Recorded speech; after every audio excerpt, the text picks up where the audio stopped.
Hello, welcome to Classical Greek Latin. My name is Josh. I am the instructor for this course. This is the course for Latin, and we will be using Wheelock's Latin, the 7th edition. And today I will just be going over the alphabet, and we'll talk about syllable length, vowels, diphthongs, accents. But basically, it's going to be a pretty simple lesson today, and largely because Latin essentially uses the same alphabet that we use. So let's get started here, and we'll open up here. And I'm going to skip over a lot of these first pages here. Let me get a better focus here with the camera.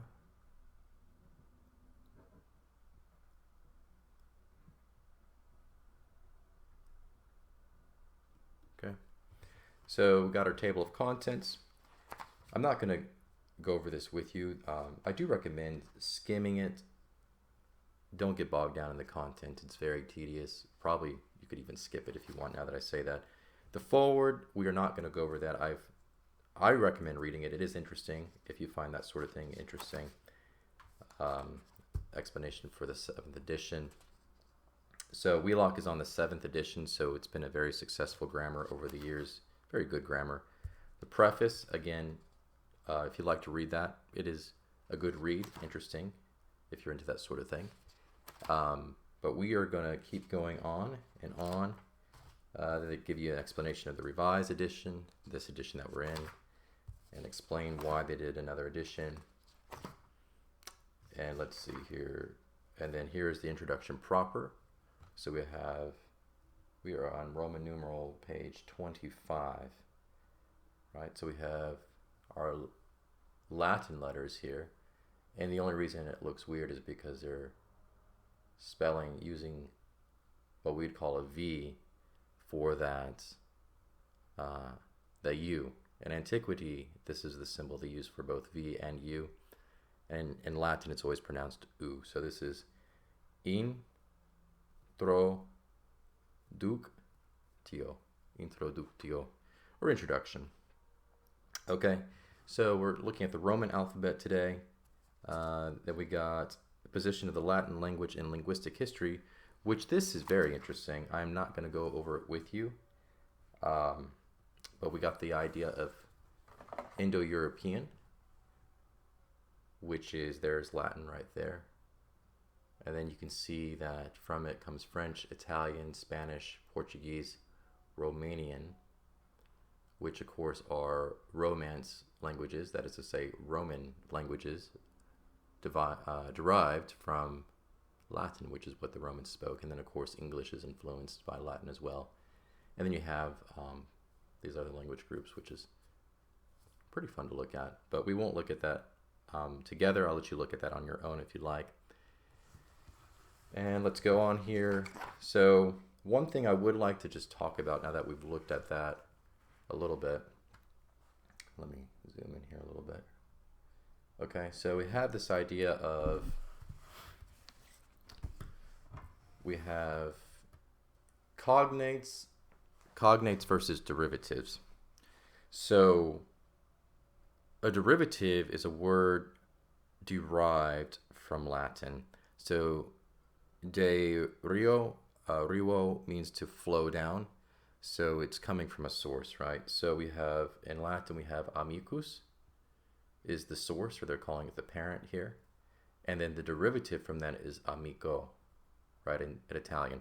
So what happened here was when the tribes that invaded, the barbarian tribes that invaded and took over Rome, when they came down, they half learned Latin, and this is what you got. So from amicus, you got amico. So the Italians did pretty good getting things right, but the Spanish, same thing here, right? In Spain, they were speaking Latin, and then when the barbarian tribes invaded, they tried to learn Latin. This is as far as they got. They got amigo from amicus, right? So when the Spanish tribes heard amicus, this is what they heard, amigo, and this is what we get in Spanish, right? Ami, the French, again, ami is derived from amicus.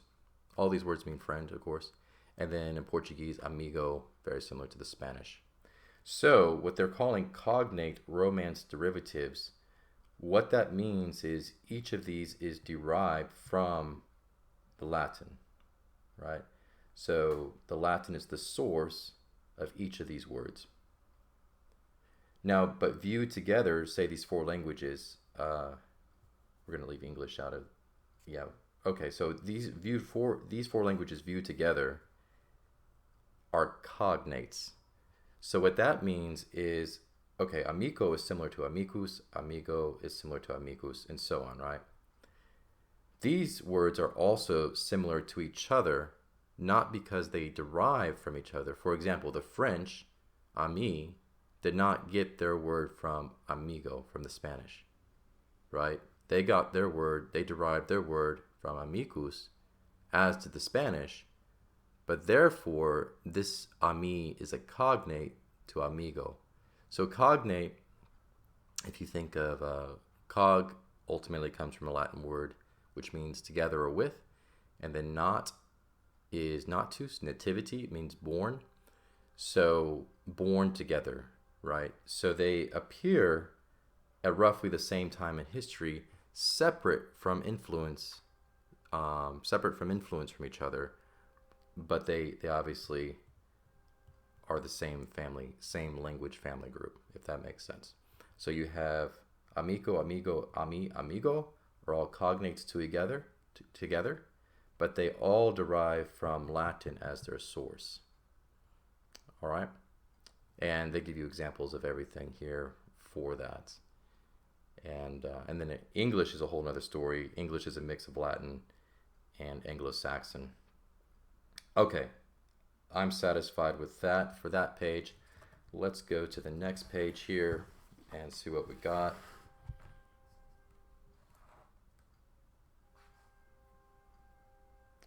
Okay, and now here we have, okay, let's talk a little bit about English. English is a mix of Anglo-Saxon, which is a Germanic language. Old English, Anglo-Saxon is very similar to German. But then English has about 60% of English is Latin, which came in with the French in 1066 with William the Conqueror. So you see this as, so mater, that's the word for mother in Latin, right? The English cognate is mother. Okay, now we had amico from amicus as a derivative, right? Over here with Italian. Italian is a Roman language. The Italians get their language from the Romans, from the Latins. English is not a Roman language. English is not a Romance language. It is a Germanic language that uses Latin words on occasion. So, if you look at mater and mother, they do sound similar, but that is ultimately because English and Latin go back to an even older language from which each of these languages got their word for mother, mater for the Latin, and then mother or modor in Anglo-Saxon for us English speakers, right? So this is a cognate with a Latin. Now an example of a derivative in English, like amico from amicus for the Romance languages, would be maternal from mater. All right, so that's a direct import from Latin into English, maternal. And once you think about this, you'll start seeing it all the time because the majority of English is Latin, right? So duo, again, we have, if you think about this, the D here is pronounced, the tip of your tongue goes behind your teeth, and then you have a U sound, right? So duo. And then you have two, but if you were to pronounce this out as it's spelled, it would be tuo, because the W is really just two U's side by side, right? And then the T also is pronounced behind the teeth in the same way that the D is, except the D is just voiced with your vocal cords and the T is voiceless with no vocal cords. But ultimately, English did not steal this word from the Latins. Duo is a derivative from an older language from which English also got its words. Indo-European is what they refer to it as, We looked at the chart just a second ago. But dual or duet is a direct derivative taken straight from Latin, stolen from the Latins shamelessly, and brought into English and used as an English word. And you can see the spelling here on the derivative is nearly identical to the spelling over there in Latin, whereas the cognate, the spellings are loosely connected, right? And then you have this tooth, dental, right? So you have your English words over here that are cognates. That is, they're not influenced from the Latin, but they do come from the same source of a older language, Indo-European language, that Latin also came from, and so they bear a semblance to each other. So these are cognates related to these, and then the derivatives again flow down directly from the Latin into English. We stole those words, right? These words would come by honestly or naturally. Okay, so that's good enough for that. And if you got questions on that or curiosities or something interesting to say, just put that in the comments below, and I'll try to reply to those comments. Okay, a brief survey of Latin literature. I am not going to go over this with you. You may read this on your own. It is worth reading, but at this point I have read it 2 or 3 times and I am kind of tired of it. So, but yeah, take a look at that and read it. It is valuable information. It gives you a context for Latin, and it begins with the beginnings of the Roman Empire, and then takes us all the way through until the Renaissance, and gives you an idea of Latin in context. So it is valuable. But let's keep going on. All right, so we got that. Okay, now we're on page 35, and this is where we want to be. This is our goal for today. So we have the alphabet and pronunciation. Okay. So like I said at the very beginning, is the Latin alphabet is very similar to the English alphabet. And really the English alphabet is the Latin alphabet. Okay, I've got 2 stars here I want to talk about. So we're on page 36 now, Roman numeral 36. All right, so the Roman alphabet was like ours, except that it lacked the letters J and W. Okay, let's see if I think that's a little clearer for you.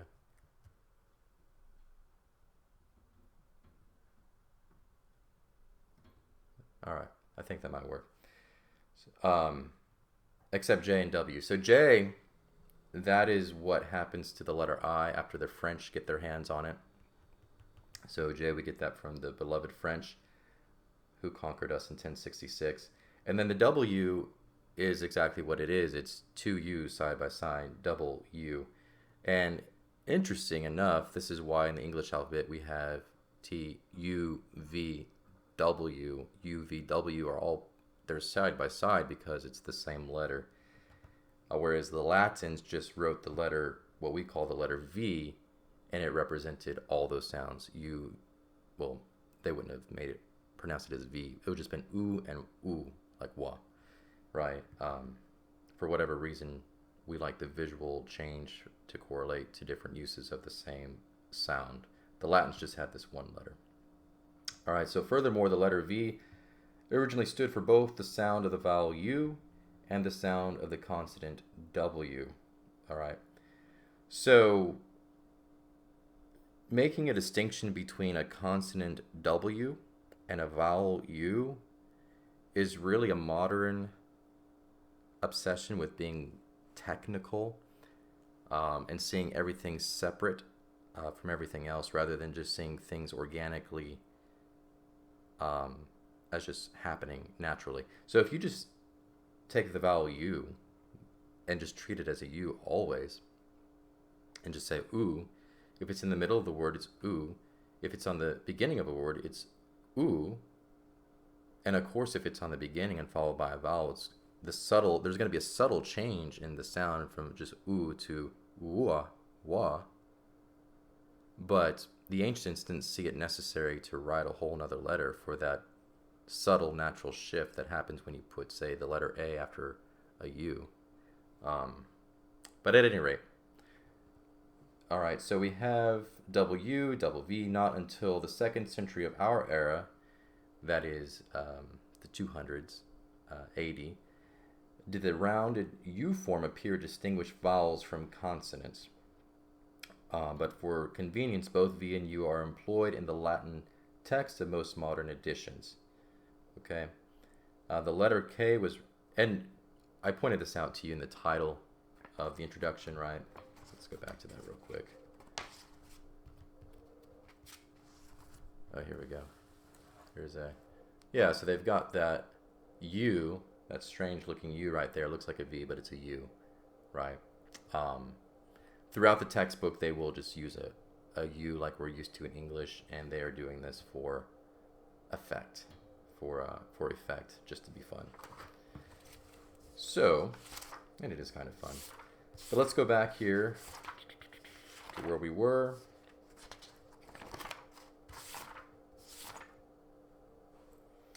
All right, so the letter K was rarely used, and then only before A in a very few words. The letter Y, Greek upsilon, and Z, Greek zeta, were introduced towards the end of the Republic to be used in spelling words of Greek origin.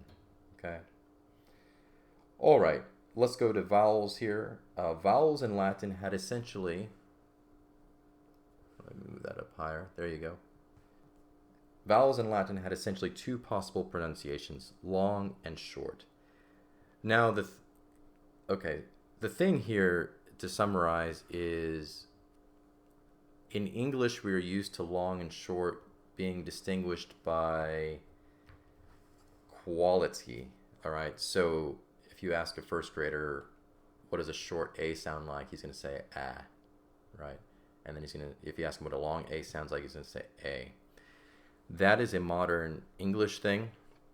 In antiquity, length, whether short or long, was always quantity, not quality. So, A and A in antiquity are two different sounds, right? To go with A and A, we have A and A. So that's quality. The quality changes. It's a totally different letter.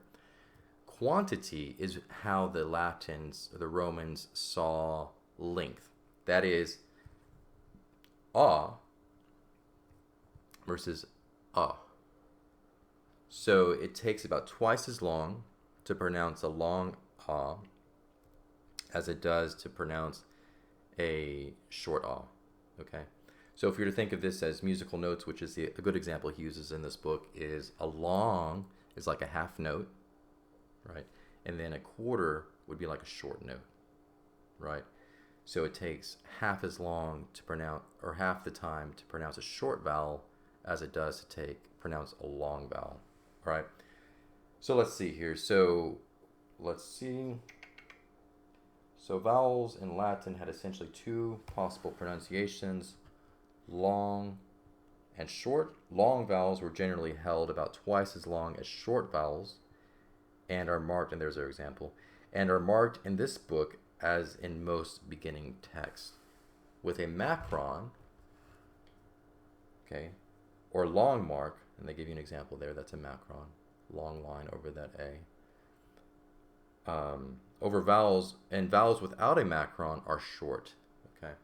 So if there's not a macron on it, it's going to be short unless it's short by position, which we'll talk about in just a minute. All right, so students should regard macrons as part of the spelling of a word, since the differences of pronunciation they indicate are often crucial to meaning. An example, liber is a noun which meaning book, and then but liber is an adjective meaning free, right? We get our word liberty from liber, but liber is just book. All right. So the Romans themselves recognized the importance of such differences, occasionally, not always, marked long vowels in a variety of ways. Sometimes, okay, and it just goes into, this is not really crucial for us learning Latin, but he talks about how the Latins would have marked long vowels, making the letter bigger, doubling the letter. Old English used to do this also, which is why we still have double vowels in some of our words, or marking with an accent, they would mark a long vowel.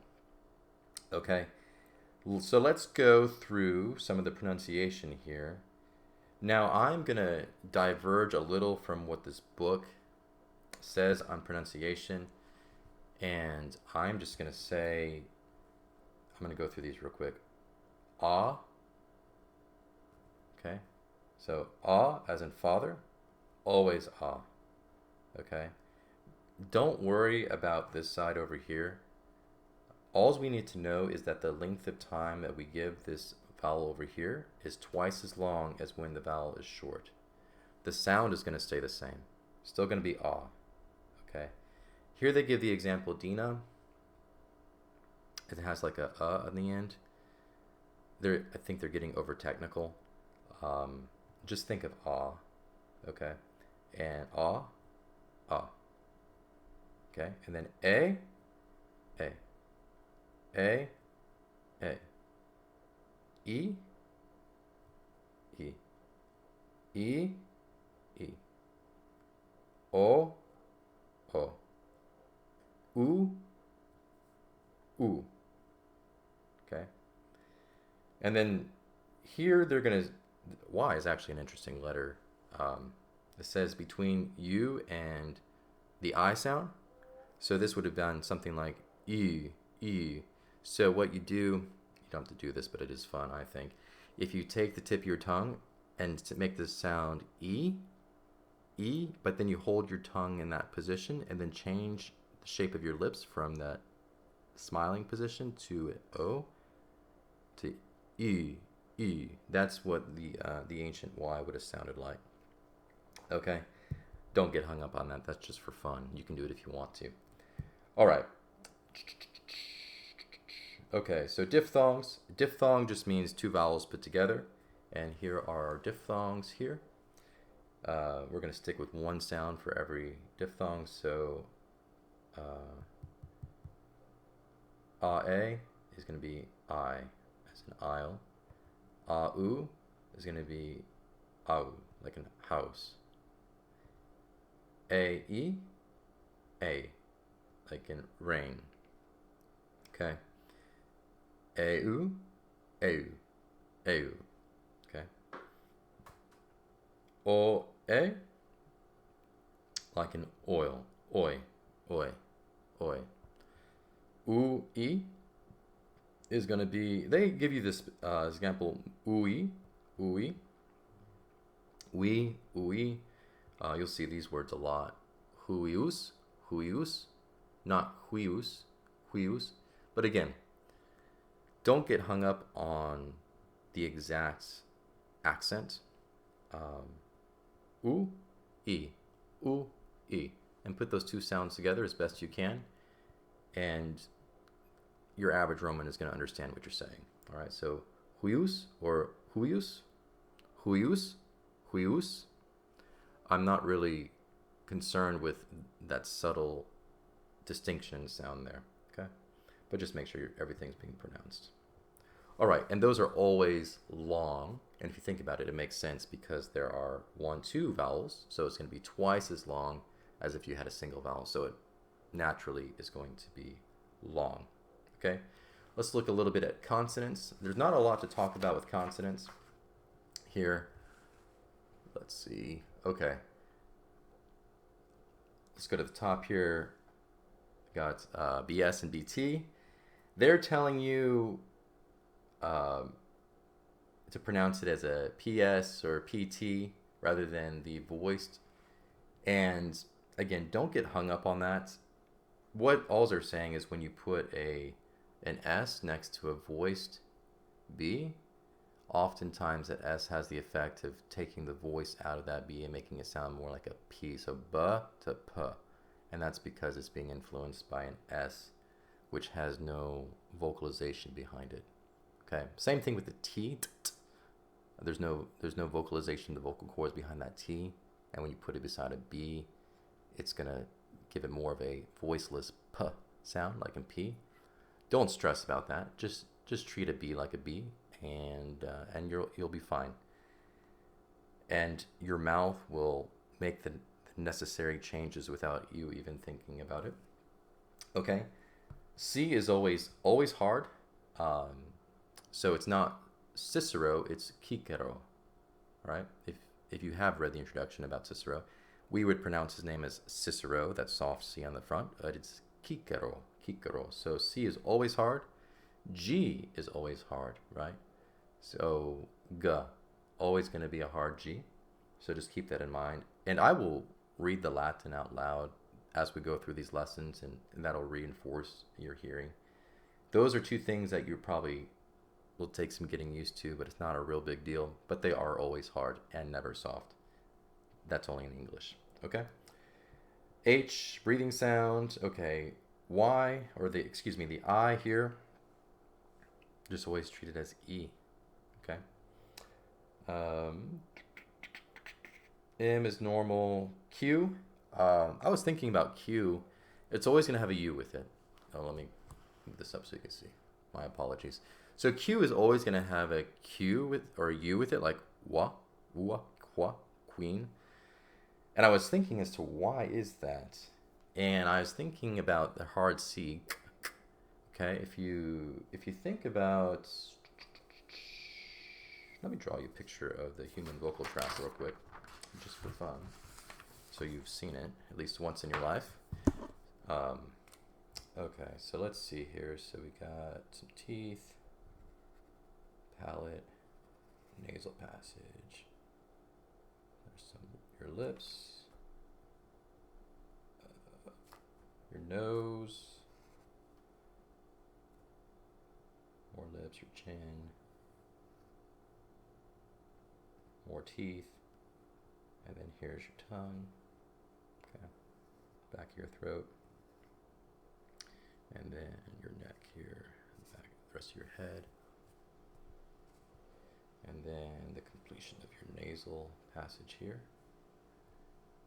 All right, so that is a cross-section of the human vocal tract, how we make sounds.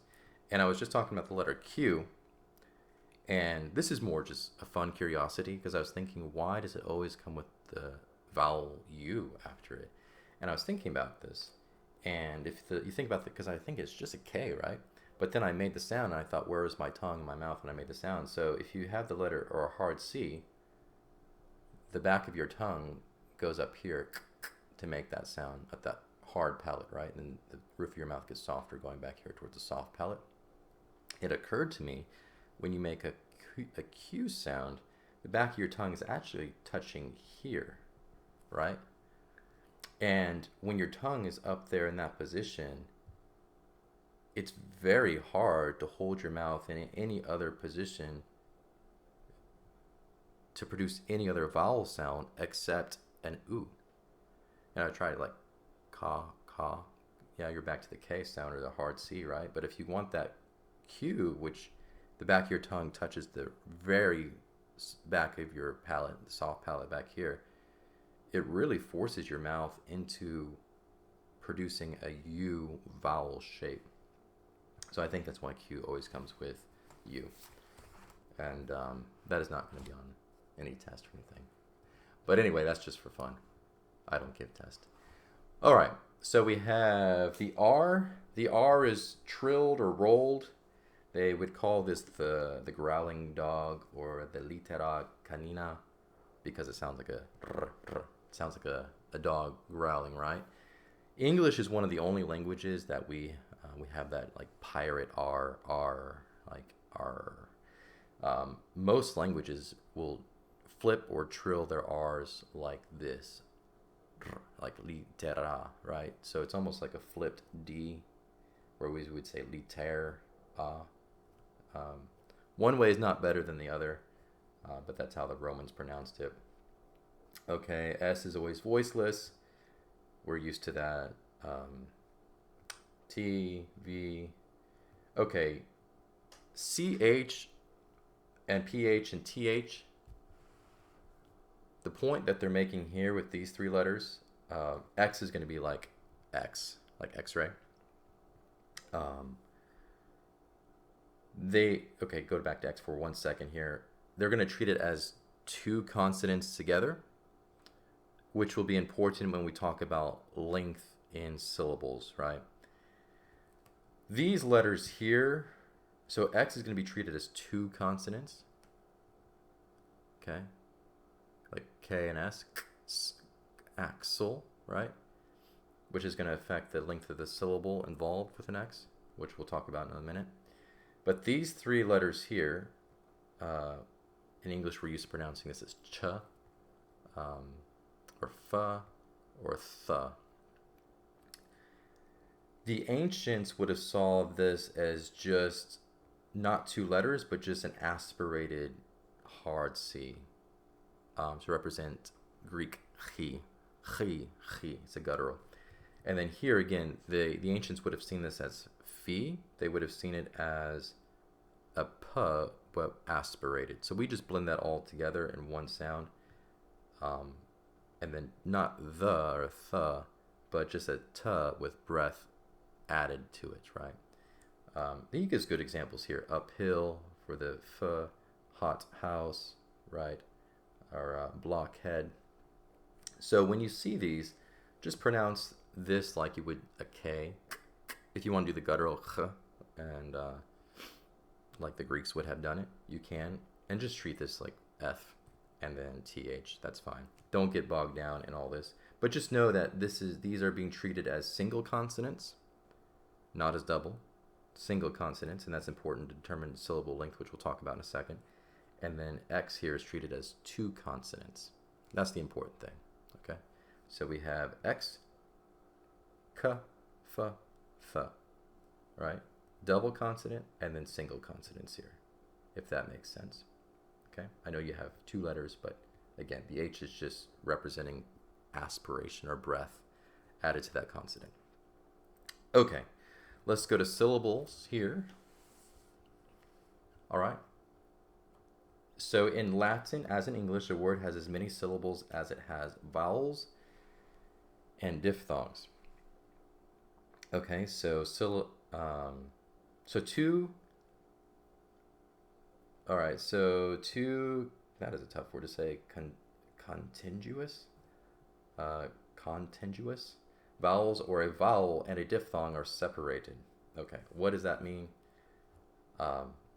If you have two vowels side by side and there's no consonant involved, but they do not form a diphthong, like de-a, it's treated as two syllables. De-a, right? De-a. De-I, right? So this is, it's not de-a-a, it's de-I, because I, alpha, or excuse me, getting to Greek, a, form a diphthong, right? Number two, a single consonant between two vowels goes with the second vowel. Okay? So a single consonant between two vowels goes with the second vowel. All right, so here we have the M is between the A and the E. I'm going to pronounce these vowels I'm going to say these vowels as they're pronounced. So the M is between the A and the E. So it's between two vowels, so it's going to go with the second one. And they do that for us. A, mi, and then kus. Okay? And that S goes with that vowel, right? Because you can't have a consonant out there by itself. All right, number three. When two or more consonants stands between two vowels, generally only the last consonant goes with the second vowel. Okay, so all they're saying is when you have a word with two consonants in the middle like this, you're going to split it, and it's going to be meet, to, right? It's not me, to, it's meet, to. All right, and they show us how to do that, right? And then here we have servare, and again we separate it between the R and the V there, ser, wa, re, okay? Consumtus, right? Consumtus, okay? However, don't stress out about this part. You don't have to memorize this, just be aware of it. However, a stop, that is a P, B, T, D, K, G. These are, you could say they're percussive, right? They have a popping sound to them. Plus a liquid, L or R, generally with common exceptions in poetry, so we're not reading poetry yet, so don't worry about that, count as a single consonant and go with the following vowel. Now, I don't know that they count as a single consonant, a combination of um, a vowel with these stops, or a liquid, or it's just ease of pronunciation. And again, if you think of, okay, so they give us the word patrem, so it's not patrem, it's patrem. So normally you would expect to divide it between the T and the R, but because it's what they call technically a stop and a liquid, so that the stop with the liquid, you're going to group those together as a single consonant. And really all that's happening is it's ease of pronunciation, right? So the R, you're going to flip the R like a D sound, so it's behind the teeth. The T is behind the teeth. So you're going to put those together because it's easier to pronounce it that way. Patrem, trem, trem, trem. It just flows naturally, right? Same thing through here. Castra, castra. Also counted as a single consonant are Q and U. We talked about that a little bit. When you pronounce the Q at the very back of the soft palate, the very back of the throat, just about, the mouth naturally falls into a U shape for that vowel. And the aspirates of K, P, and T, right? K, P, T. Or P, F, F. Okay, which would never be separated in syllabification. All right, so architectus, so ar, ki. So what they're saying is that you don't separate the H from the C because it's, like I said earlier, that's just one. It's just a C. It's just a C that aspirated. So the H is not even really there. It's just signaling that there's breath there, right? Because the letter probably came from Greek chi. So it's ar, ki. So you're not going to put that C with the R, then the H with the I, right? So the H is not really there. It's just signaling that this C, this is different from just a C by itself. This has breath to it. All right. So it's treated as one consonant. So architectus, okay? And then loquacem, all right? So they're not going to separate that Q and U because the U has to go with the Q. Okay? That's why we spell it Q. Q. Okay? So loqua and then K. All right, lo, qua, ke. All right, so let's look at how we determine syllable length, that is long or short. Okay, we have long by nature, and then we have long by position. All right, so this is important. A syllable is long by nature if it contains a long vowel or a diphthong. Okay, so a diphthong has two letters to it, so it's naturally long. It's impossible to treat that as short because there are two. It's like having two quarter notes. You got to pronounce both of them. It's going to take you twice as long, so it's going to be a long syllable, right? If it contains a long vowel or a diphthong. All right, and they're going to be kind and mark vowels long for us when they're long by nature. All right. A syllable is long by position if it contains a short vowel followed by two or more consonants or by X. Now remember I mentioned earlier that X is treated as two consonants. All right, so let's go back and remember when I was talking about, get that receipt out of the way.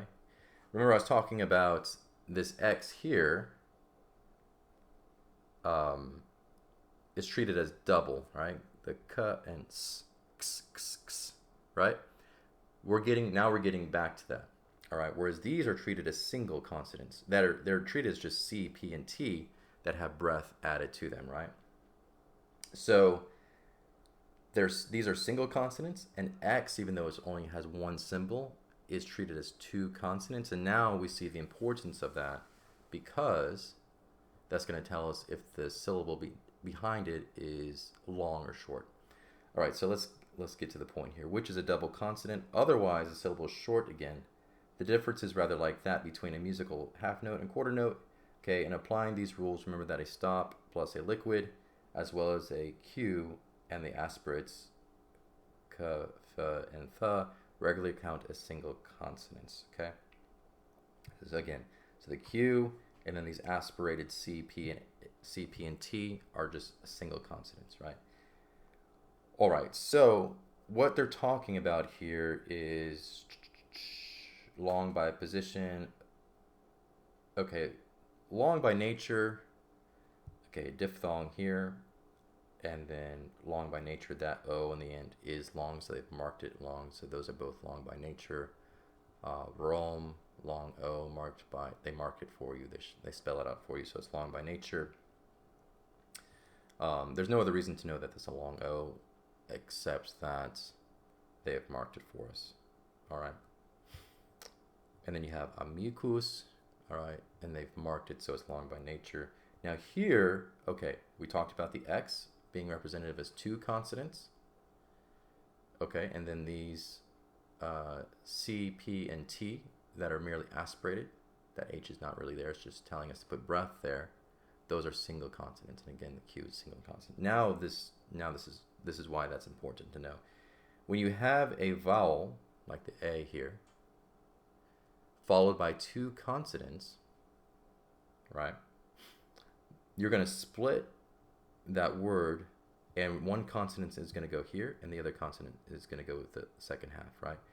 Then you have that A sandwiched between two consonants, which makes it long by position, because say is easier and shorter to say than ser, because you got to get that extra consonant in there, so it's going to take you longer to pronounce that, so it's long by position.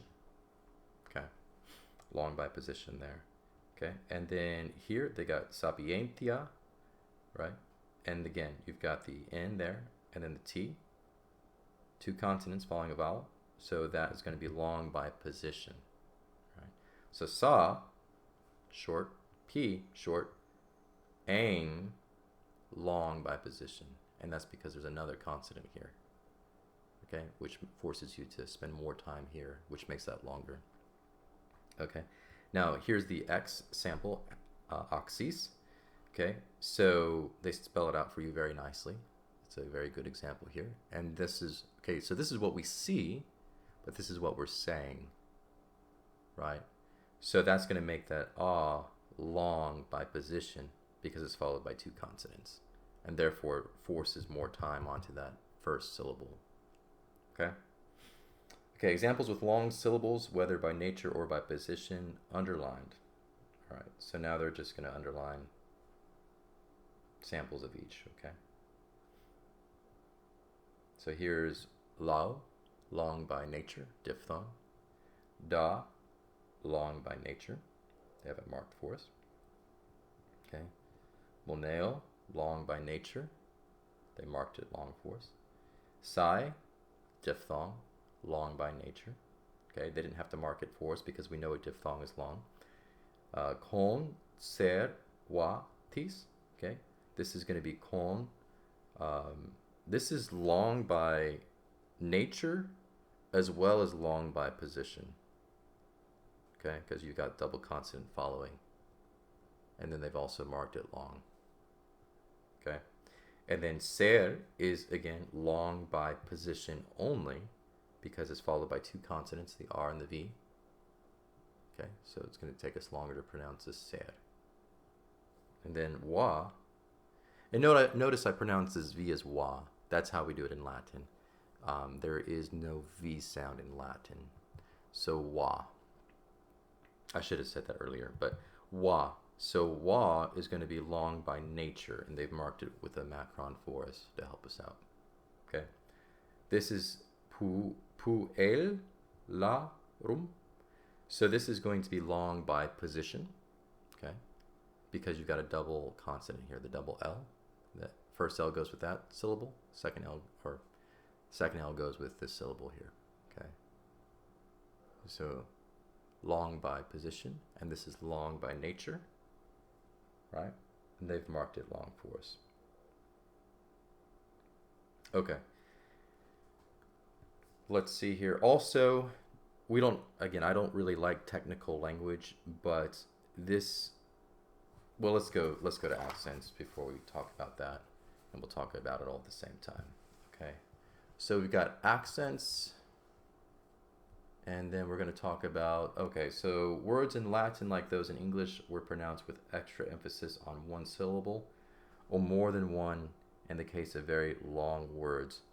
The placement of the stress accent in Latin, unlike English, followed these strict and simple rules. Okay, so in a word of two syllables, the accent always falls on the first syllable. In a word of two syllables, the accent always falls on the first syllable. Servo. Servo. Okay. Now, this is long by position here because you got it's followed by two consonants. Servo. So you technically have two long syllables there, but you're going to have an emphasis on the first part because that's how you accent a two-syllable word. Okay. You have saipe. Okay, this is long by nature. It's a diphthong. Also, it's a second from last syllable. Pe is short, and this is also going to get the accent here. Okay. Nihil. All right. This is a short syllable, so you can put an accent on a short syllable, and still it is the emphasis. All right. This is long. Is it long by nature? I have to think about that. I think it is. Okay. So, but at any rate, you have a short I here, and then it's marked. So that is, and so all these are marked on the second to last syllable, or the penult. Okay, and we're going to get into that now. All right. In a word of three or more syllables, the accent falls on the next to last syllable, sometimes called the penult. Okay, so in a word of two syllables, to put the accent on the first syllable is also to put it on the penult. That is second from the last, right? So now we're getting into the penult, though, because they want to talk about it because we're doing three-syllable words or more. So the accent falls on the next to last syllable. That is the penult.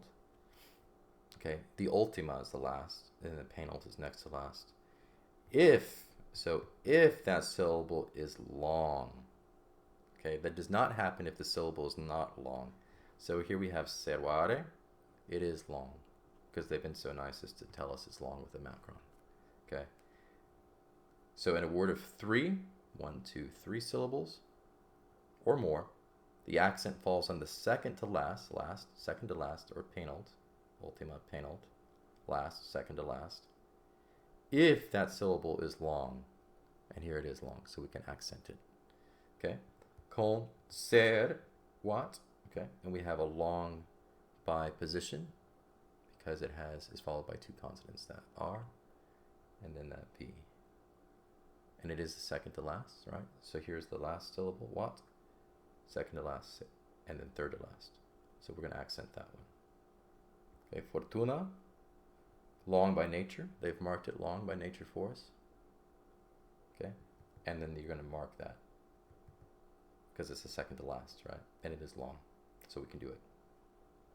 Okay, otherwise the accent falls on the syllable before that, the antepenult. Okay, so we have in fortuna as an example, we have the ultima, the last, penult, next to last, and then antepenult, before the next to last.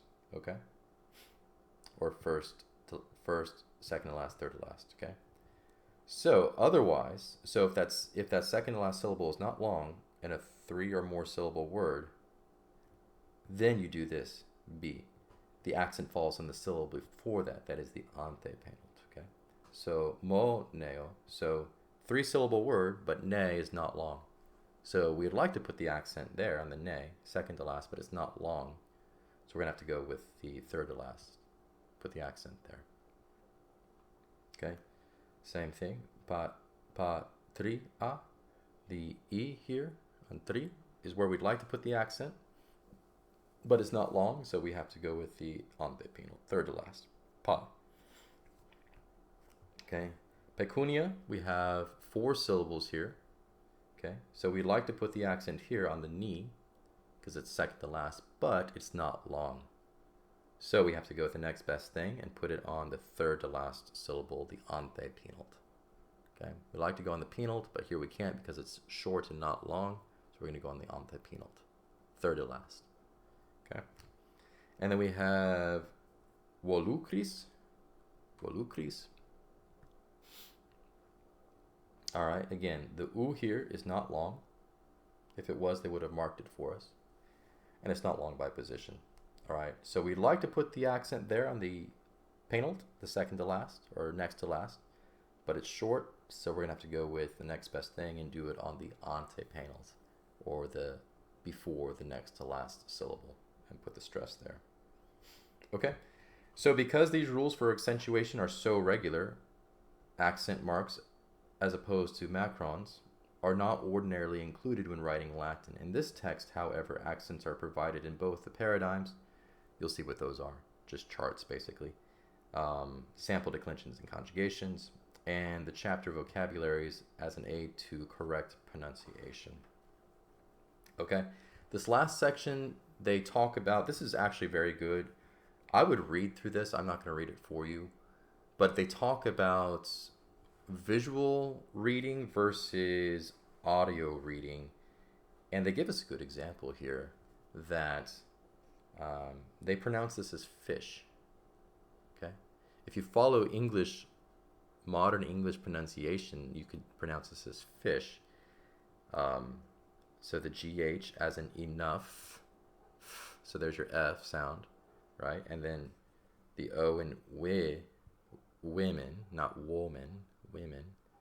So you have F, F, I, and then the TI is in nation, nation, not nation, right? And then so they're saying fish. So they're making a good example of how in English we really read visually rather than just pronouncing the words faithfully the same way every time and letting our mouth communicate to our ears what is written on the page rather than just memorizing visually what something says, right?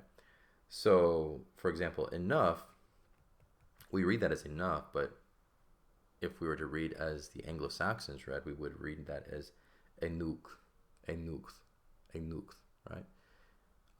But in modernity, modern times, and this gets into philosophy, which I'm not going to delve into at the moment, but we are sloppy in our pronunciation and how we see language. But thankfully, the Latins are very consistent. So the takeaway is the Latins were very consistent with their pronunciation. Every letter had a sound. Every letter had the same sound. And that makes our lives a lot more easy and a lot more consistent with how the universe and the cosmos works. All right, let's see here. I got a star up here. Yeah, so the Romans themselves never read silently. That's a key, but always aloud. They regarded language as speaking and listening and viewed writing as merely a convenient means of recording communication spoken and heard. That's a very good summary of what I'm trying to say. That's a very good sentence there. Okay? You should, and then into this paragraph here, you should first read every Latin text aloud for comprehension. This will also teach you to get into the Latin Roman way of thinking. For comprehension, reading and hearing and thinking what the text is saying before attempting to translate into English. Okay? And then carpe diem, seize the day is how we normally translate that, but literally means to reap or harvest the day. So carpe diem, carpe latinam. And that is your first lesson for Latin. So thanks for staying till the end. Be sure to like, subscribe, share with your friends. I hope the lesson was clear and helpful. If you have questions, comments, suggestions, put those in the comments below this video, and I will try to respond to those in due time. But thank you for staying with me today, and I will have lesson 2 out next week. And let's skip ahead to see what that's going to be about. Verbs. So that'll be fun. Indeed, very fun. So again, thank you. Have a good day, and I will see you next time.